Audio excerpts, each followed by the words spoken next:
God be with you. How are we? We're good? We're still here? Can we keep going? Okay. It's always good to check, you know? I am prepared for the day when you just say, no. And then we'll see what happens. So the plan this morning is we're going to continue with the sermon series that we've been doing all fall that will take us right into Advent. And what we're doing, if you're just kind of tuning in or you're still a little confused, we're looking at all the different ways that people saw and people experienced Jesus. Because if you go through the Bible stories, there are a lot of ways that people saw him. There are a lot of ways that people perceived him and understood him. They saw him as a healer, as a rebel, as a friend, as a teacher, a prophet. All kinds of ways. Sometimes just those things, sometimes all of those things together. And here's the beautiful thing about this. Here's why we're actually looking at this fall. Because each one of those things tells us something about God, and each one of those things will tell us something about us. Because at the very heart of our faith is this idea we call the incarnation. And usually when we hear that word, we just think, oh, God became human. And yes, that's true. But if we kind of zoom out from that, what we talk about when we talk about the incarnation is that in Jesus, meaning in all the ways that he showed up, in all of those different identities that he took on, in there we find him showing us something about God, about what God is like, what God is about the very heart of God. And he's showing us something about us, about what it means to be human. And this is why he is so central to us. Because we can look at him and we can see, oh, that's who God is. Oh, that's what God is like. Oh, that's who I'm supposed to be. That's what I have the capacity for too. And then we can also zoom out. And in all of those things, we also get a sense of, oh, this is what the world is like.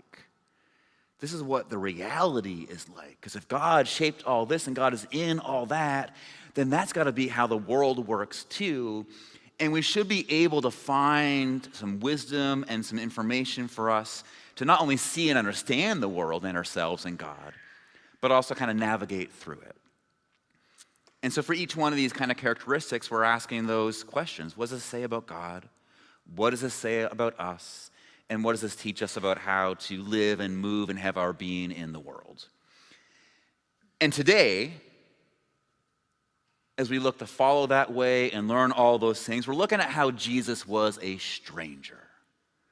We're looking at how Jesus, a stranger, can teach us about how to be human, about God, and about our world. With me so far? Okay. And so now this is usually the point of the sermon where I go, and to get there, we're going to go to a story that's in the Bible, but we're not going to do that.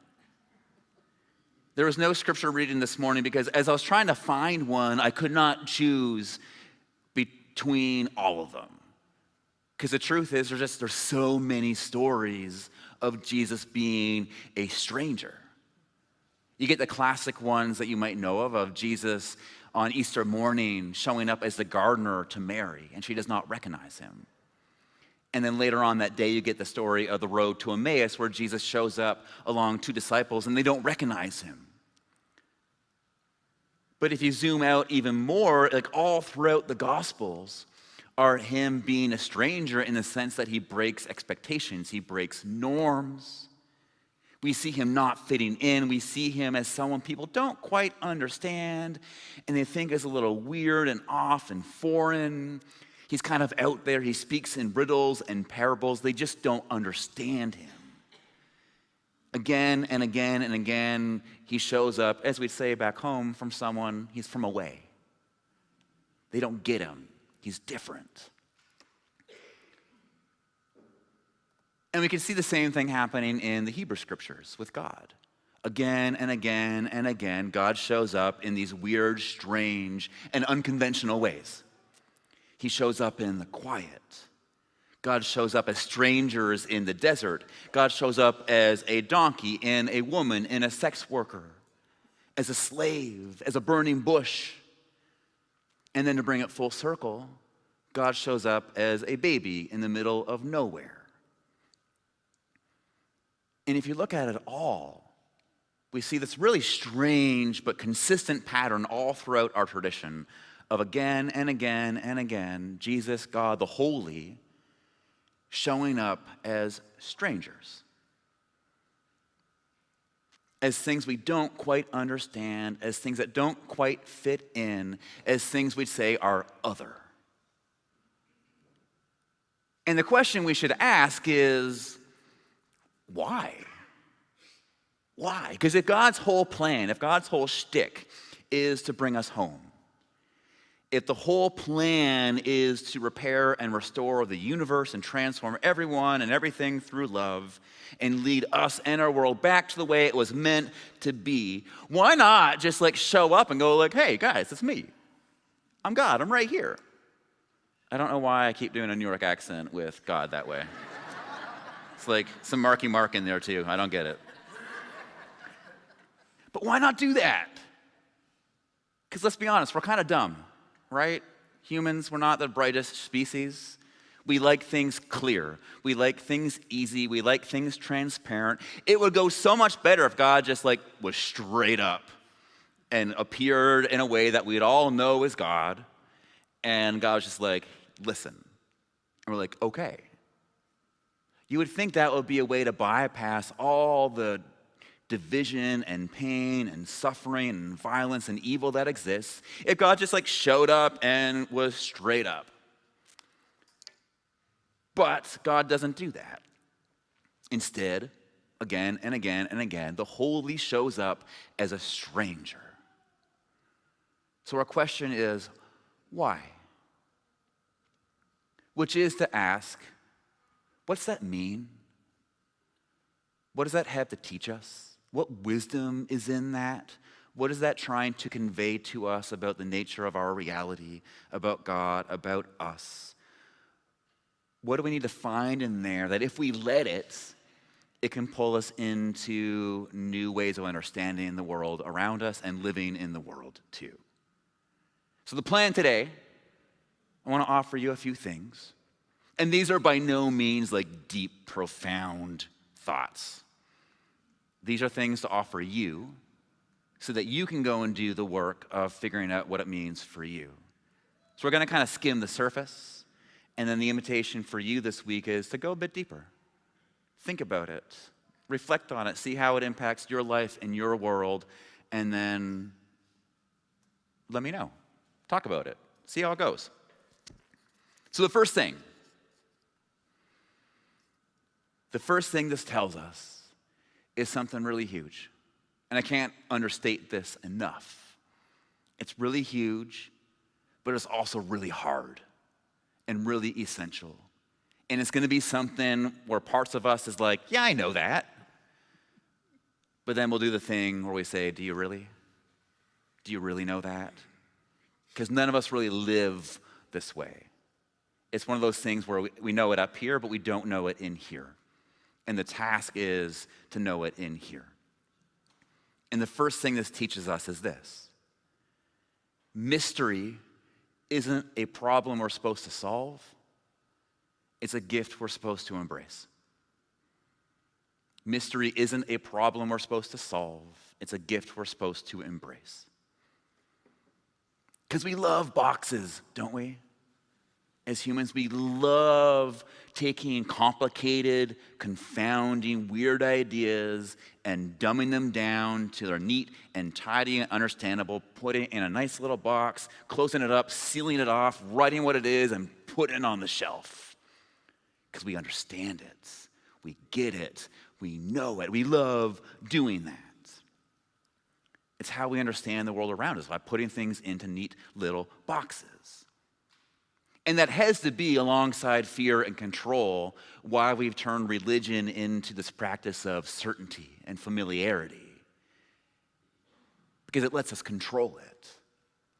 It lets us feel safe and comfortable with it. It lets us show up at the church. And as long as the minister up here is telling you what to think and giving you the right answers, or as long as we sing the right songs and do the right things, we can check the box. We can feel like, yep, I did not get challenged. I didn't go too far. Everything is familiar. I get it all. And we can go about our day. But we don't just do it with church. We do it with our relationships. We do it with other people. We do it with ourselves. With all the things that are a little scary and different and big and complex, we deal with them by putting them into a box. And it's our way of naming it, of controlling it, of fixing things. It's our way to try to solve it. But what this pattern we see in our tradition tells us is that no, that's the wrong way to handle that, because mystery, unknowing, big, complicated things, they aren't a problem we're supposed to solve. They're a gift we're supposed to embrace. What it tells us is that the strange, the mystery, the unknowing, that is actually where we find life as it's meant to be. It's when we embrace mystery. It's when we practice things like surrender, humility, and curiosity. It's when we stop needing to know and be right and start allowing mystery just to be mystery and practicing the shrug. That is actually where the magic happens. That's where we get to know God. That's where we get to know ourselves. That's where we get to know each other. That's where life begins. It's in letting mystery be mystery. And just allowing it to be something you don't understand, but simply befriend, simply have around you, and let it be strange. And that takes us to the second thing. Because that's not easy, right? Like, think of a time in your life where you've encountered someone you don't fully understand, or you've been in a situation that you just don't get. It's scary, right? It's hard, it's difficult, it's overwhelming. Everything in us wants to turn it into something comfortable and familiar. I am constantly amazed at how I will find really bad, toxic situations comforting. Because I know it, it's familiar. I want to stay in it. Because it's harder to actually step out of it. And I think we all do that in different ways.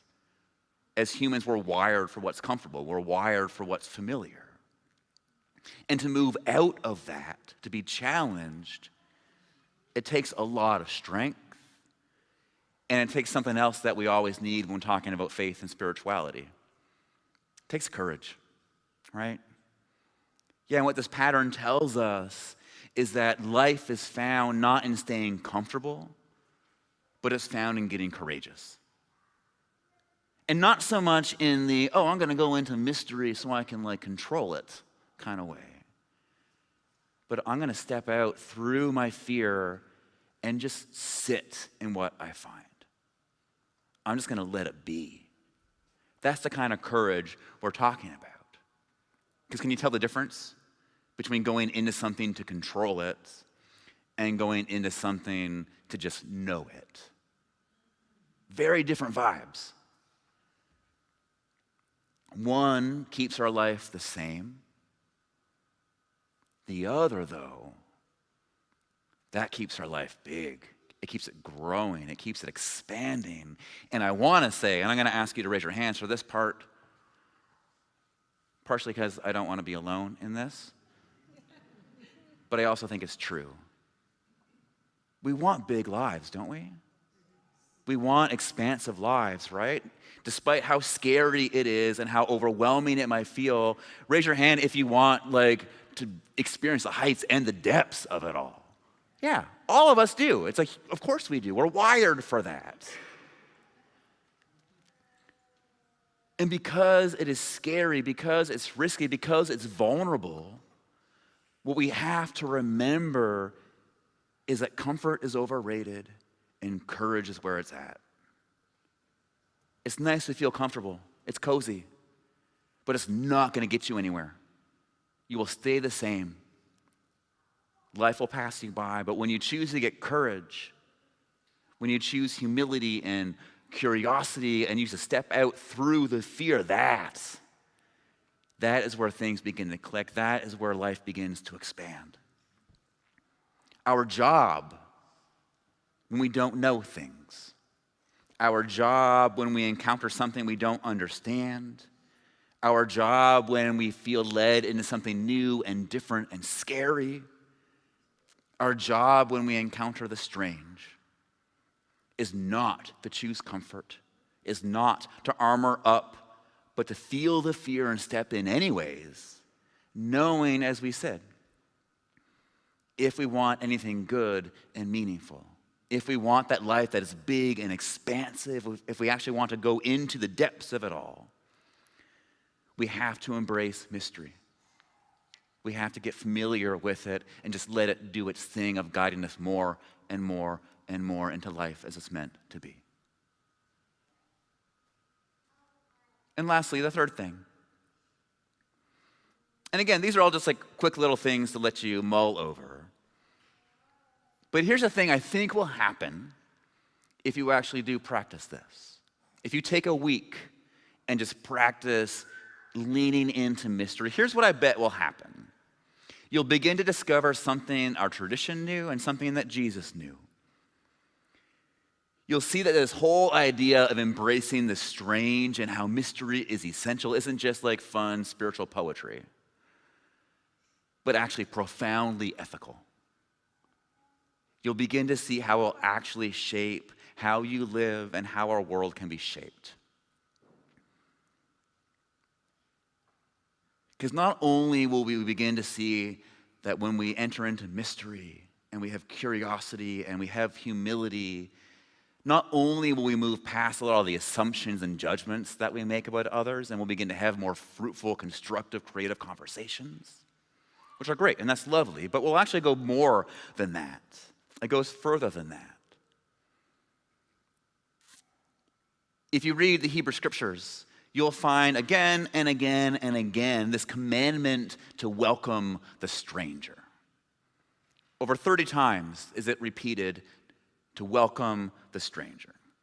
Jesus says it himself. He practices it himself. Welcome the stranger, feed the stranger, clothe the stranger. Again and again, it's in there. And that's a commandment. That's not just a suggestion from God. That's like a commandment from God. Your job as a human, as a follower of Christ, is to welcome, feed, and clothe the stranger. There's some weight to that. And so again, our question is kind of why? And I wonder if one answer is this. Because if God is in the strange, if God is in mystery, if God is in those that are different and foreign to us, then to welcome the stranger is to literally welcome God. If to feed the stranger is to literally feed God. To clothe a stranger is literally to clothe God. And we can see where that would go, right? We can see the kind of impact that would have on us and the world. We can see the ethic that would create. Because suddenly what shapes our world is not scarcity. It's not power. It's not control. It's love. It's mutuality. It's compassion. It's mercy. And it all begins by stumbling upon this really foundational truth at the heart of our faith. That in mystery, we don't just find God, but we can actually invite God in. It's in mystery that we find the thing we're actually looking for.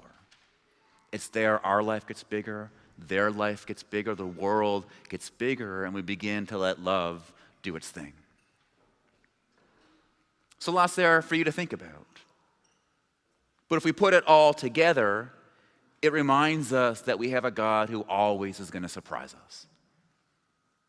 We have a God who resists and defies being put in boxes. And as much as that might freak us out, it's actually really good news. It's really beautiful news. Because if God were only where we expected, if God is only in the people who look like us, who sound like us, who think like us, who like our stuff, then the world would be so incredibly small, boring, and just awful. We'd be over here. But we have a God who continually pushes the boundaries, who continually shows up in ways we don't expect, showing up in strangers, inviting us to see just how big the world can be. And our job is to see it. Our job is to embrace it, and our job is to let it shape us. Not to explain it, not to control it, just to accept it. So this time is going to be for us. Knowing that God is in the strange, that God will show up later on today in a weird way. How can you see it? How can you allow it? And how can you have the courage to step into it and let it shape not just how you see the world, but how you act in the world? So this time is for you. You can sing along with the song if you would like. You can go light some candles. You can journal. You can do whatever you want to do. But the ask is we see that God is strange and big and beautiful, and we have the courage to step into it. And so may grace and peace be with you. Amen.